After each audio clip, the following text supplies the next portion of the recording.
Assalamu alaikum. As we have already discussed introduction of local anesthetic, pharmacokinetics and mechanism of action of local anesthetic. mechanism of action की जो भी important points थी वो हमने discuss की थी. अब हम फर्दर mechanism of action को डिटेल में पढ़ेंगे और देखेंगे कि ये ड्रग्स एक्चुअली वर्क कैसे करती हैं. तो जैसे कि हमने कहा कि जो भी ड्रग जब अनआयोनाइज्ड फॉर्म में होगी तभी वो ड्रग लिपिड बाइलेयर को क्रॉस करेगी और इंट्रासेलुलरली मूव करेगी. और जो भी लोकल एनेस्थेटिक्स होते हैं वो मोस्टली वीक बेसिस होते हैं. तो अब हम सपोज करते हैं कि ये जो है प्लाज्मा मेम्ब्रेन है और ये जो है सोडियम चैनल्स हैं जो प्लाज्मा मेम्ब्रेन में मौजूद होते हैं. अब जब ड्रग जो है अनआयोनाइज्ड फॉर्म में वो ड्रग जो है लिपिड बाइलेयर को क्रॉस कर रही है, वो इंट्रासेलुलरली मूव कर रही है. अब इंट्रासेलुलर की जो पीएच होती है वो स्लाइडली एसिडिक होती है. तो ये जो अनआयोनाइज्ड ड्रग है ये आयोनाइज्ड फॉर्म में फिर कन्वर्ट होगी और ये जो आयोनाइज्ड फॉर्म है वो जाके रिसेप्टर के साथ इंटरेक्ट करती है और जो एंटी होती है सोडियम की वो भी डिक्रीज हो जाती है. तो कम अमाउंट में सोडियम जो होता है वो इंट्रासेलुलरली मूव करता है. तो डीपोलराइजेशन जो होती है वो भी स्लो होती है और कंडक्शन जो होती है वो भी स्लो होती है. एंड देन स्लोली ये ड्रग्स जो है ये सोडियम चैनल को बिल्कुल ब्लॉक करा देती है और बिल्कुल भी सोडियम जो है वो इंट्रासेलुलरली मूव नहीं करता. और जब बिल्कुल भी सोडियम अंदर नहीं आता तो डीपोलराइजेशन जो है वो बिल्कुल स्टॉप हो जाती है और ऐसे कंडक्शन जो होती है ब्लॉक हो जाती है. ऐसे ये ड्रग्स क्या करती है सेंसेशन और पेन की जो कंडक्शन वगैरह है उसको ब्लॉक करती है. Now clinical uses of the local anaesthetics. अब ये जो लोकल एनेस्थेटिक्स होते हैं ये माइनर सर्जरीज वगैरह जो होती है और माइनर सर्जरीज में ये लोकल एनेस्थेटिक यूज होते हैं. जैसे operative procedure in the oral cavity है या ऑप्थेलमिक एंड ईएनटी सर्जरीज वगैरह जो होती है उनमें यूज होते हैं ये लोकल एनेस्थेटिक्स. उसके अलावा पेरिफेरल नर्व ब्लॉक जो होते हैं उसके लिए यूज होते हैं. स्पाइनल ब्लॉक जो होता है उसके लिए लोकल एनेस्थेटिक्स यूज होते हैं. उसके अलावा कुछ लोकल एनेस्थेटिक्स एपिड्यूरली यूज होते हैं पोस्ट ऑपरेटिव एनाल्जेसिया के लिए.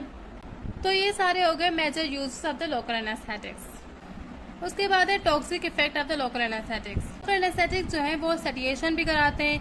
मतलब कि ये जो है लोकल एनेस्थेटिक डिप्रेशन करा देते हैं इनहिबिटरी न्यूरॉन. इनहिबिटरी न्यूरॉन जो होते हैं उनकी डिप्रेशन करा देते हैं. जैसे जो है लोकल एनेस्थेटिक कन्वर्जन काज कराते हैं. उसके अलावा अगर मतलब हायर अमाउंट में लोकल एनेस्थेटिक दी जाए तो सीएनएस डिप्रेशन भी करा सकते हैं. मतलब कि ये जो लोकल एनेस्थेटिक्स है ये इनहिबिटरी और एक्साइटरी दोनों न्यूरॉन जो है उन दोनों को इनहिबिट कर देते हैं और उसकी वजह से सीएनएस जो है सीएनएस डिप्रेशन हो जाती है. उसके अलावा लोकल एनेस्थेटिक जो है वो वेदोडायलेशन कराते हैं. उसकी वजह से हम लोकल एनेस्थेटिक के साथ वेदोकॉन्स्ट्रिक्टर भी देते हैं जिसकी वजह से वेदोडायलेशन की वजह से ये लोकल एनेस्थेटिक अगर मतलब हायर अमाउंट में दिए जाएं तो ये हाइपोटेंशन भी कराते हैं. उसके अलावा कुछ लोकल एनेस्थेटिक्स जो है वो अरिथमियास वगैरह भी कराते हैं. पर जो मोस्टली ड्रग जो अरिथमिया और हाइपोटेंशन कराती है उसमें ब्यूपिवाकेन है. ब्यूपिवाकेन जो है वो मोस्टली अरिथमियास काज कराती है. तो जो भी लोकल एनेस्थेटिक्स हैं वो वेदोडायलेशन कराते हैं और उनकी टॉक्सिसिटी की वजह से हाइपोटेंशन हो जाती है. लेकिन जो कोकेन है वो जो है वेदोकॉन्स्ट्रिक्शन कराती है.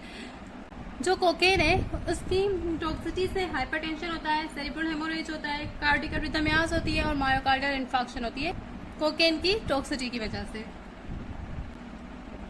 तो ये जो प्रिलोकेन है ये मेटाबोलाइज होता है एक प्रोडक्ट में जिसको हम कहते हैं ओटोलिडाइन. और ये जो ओटोलिडाइन है वो कन्वर्ट करता है हेमोग्लोबिन को मिथेमोग्लोबिन में. तो ऐसे जो है मिथेमोग्लोबिनीमिया काज होती है. उसके अलावा ईस्टर्स जो होते हैं वो मेनली मेटाबोलाइज होते हैं ऐसे प्रोडक्ट्स में जो एंटीबॉडी की फॉर्मेशन कराते हैं और वो जो है एलर्जिक रिएक्शंस काज कराते हैं. तो ईस्टर्स जो है उनकी टॉक्सिसिटी से एलर्जिक रिएक्शंस भी हो सकते हैं. तो ये हो गए इनके टॉक्सिक इफेक्ट. जिनमें कन्वर्जन जो है ये मोस्टली देखा जाता है. उसके अलावा हाइपोटेंशन जो है ये मोस्टली देखा जाता है. अरिथमियास एलर्जिक रिएक्शंस वगैरह जो है वो भी ज़्यादातर देखे जाते हैं. So there is no any antidote for the local anaesthetic. तो जो उनके सिम्टम्स होते हैं उनको ट्रीट किया जाता है. कन्वर्जन जो है उसको ट्रीट करने के लिए डायजेपाम दिया जाता है और शॉर्ट एक्टिंग बार्बिटूरेट दिया जाता है जिसमें थायोपेंटल आ जाता है.